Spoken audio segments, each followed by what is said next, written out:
जय माता दी, जय मां कामाख्या। देवराधा ट्रस्ट, सत्यवाणी चैनल, धार्मिक रहस्यमय ज्ञान की दुनिया में हम आपको फिर ले जाते हैं। कामाख्ये वरदे देवी नीलपर्वतवासिनी तम देवी जगत माता योनि मुद्रे नमस्तुते। कामाख्ये काम संपन्ने कामेश्वरी हर प्रिये काम नाम देही में नित्यम कामेश्वरी नमस्तुते। यह मंत्र जगत जननी मां कामाख्या की पूजा में बोला जाता है। चाहे कन्या पूजन करना हो, चाहे बलि देना हो, चाहे मां की पूजा करना हो, सब पूजा में इन मंत्रों का प्रयोग किया जाता है। आप भी इन मंत्रों का जप करें, सुखी समृद्ध जीवन व्यतीत करें। अब ले चलते हैं आपको रहस्यमयी ज्ञान की दुनिया में, जो धर्म से संबंधित है। हमारे बहुत से बड़े बुजुर्गों ने, ऋषि मुनियों ने, पितरों ने बहुत सी चीज अपने पुत्रों को नहीं दी और वो इस दुनिया से अलविदा हो गए। बहुत सारी रहस्यमय ज्ञान वो अपने गर्भ में ही छिपा करके मृत्यु लोक को प्राप्त हो गए और वो ज्ञान उनके साथ ही चला गया। हमारा प्रयास है कि अधिक से अधिक इस प्रकार के रहस्यमय ज्ञान को आपके सामने प्रस्तुत करें। इन ज्ञान को मानना या नहीं मानना आपके स्व विवेक पर निर्भर करता है। फिर भी मैं अपना धर्म निभा रहा हूं, बाकी धर्म आपको निभाना है। मैं पुनः बोल रहा हूं कि मानना या नहीं मानना आपके ऊपर निर्भर करता है। अब चलते हैं रहस्यमय ज्ञान पे। बहुत से मनुष्य अपने घर के ऊपर ध्वजा लगाते हैं, झंडा लगाते हैं। कोई लाल झंडा लगाता है, कोई पीला झंडा लगाता है, कोई सफेद झंडा लगाता है, कोई काला झंडा लगाता है। सबके अपने अपने इष्ट के अनुसार झंडा लगाते हैं, या जो जिसकी प्रार्थना करता है, जो जिसकी तपस्या करता है, उस देवता के अनुरूप वो झंडा लगाता है। पर ध्वजा लगाने के कुछ नियम हैं। यदि उन नियमों का आपने पालन किया तो निश्चित तौर से वह ध्वजा आपकी, आपके परिवार की रक्षा करती है। इसलिए ध्वजा लगाई जाती है। ध्वजा लगाने से केतु ग्रह शांत होता है।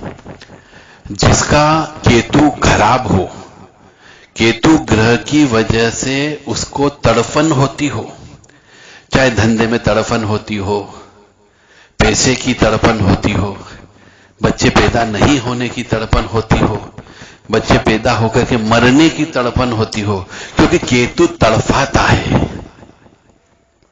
केतु मारता नहीं है, केतु तड़फाता है। उसकी भूख को बढ़ा देता है, उसकी हाय को बढ़ा देता है।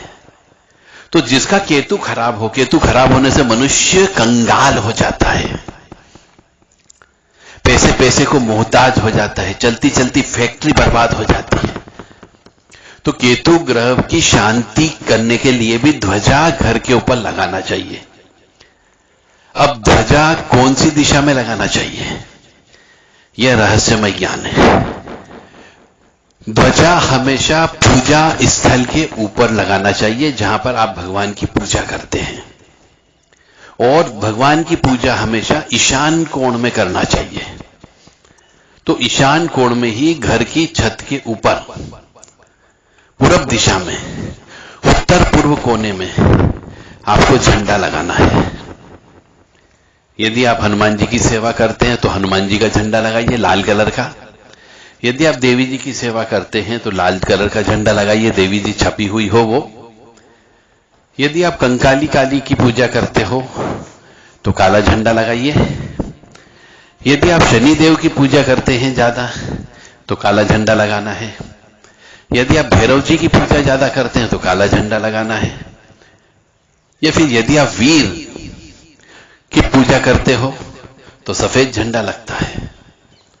ऐसे सभी देवी देवताओं को अलग अलग कलर के झंडे लगाए जाते हैं। किसी मनुष्य के इष्ट और गुरु शिव जी को मान लेते हैं तो उनको पीला कलर का झंडा लगाया जाता है। श्री हरि विष्णु को भी पीला झंडा लगता है। इसी प्रकार अब झंडा तो आपने लगा दिया, झंडा हमेशा बांस के ऊपर लगाया जाना चाहिए, अन्य किसी भी लकड़ी के ऊपर नहीं लगता है।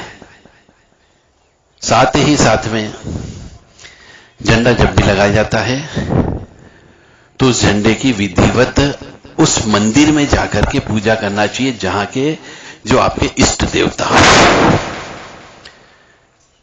इष्ट देवता के मंदिर में जाएं, वहां पे जाके यथाशक्ति यथा योग्य पूजन अर्चन करें, श्रद्धा से दान धर्म करें, वहां का सिंदूर कुमकुम रोली जो भी होता है वो उस झंडे पर लगाएं और उस झंडे को ला करके आपको घर पे लगाना है, तो ही वो झंडे के ऊपर शक्ति आकर के बैठती है और आपकी रक्षा करती है, अन्यथा रक्षा नहीं होगी।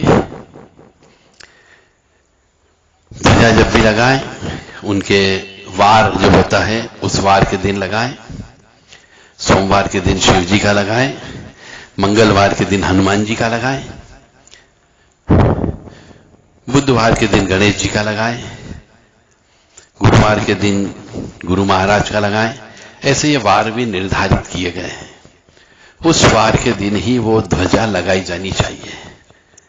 यदि आपके घर में ध्वजा नहीं लगी हो तो आप ध्वजा लगा दीजिए और इस विधान से लगाइए तो निश्चित तौर से आपके घर की, आपके परिवार की, आपके सदस्यों की सुरक्षा होगी।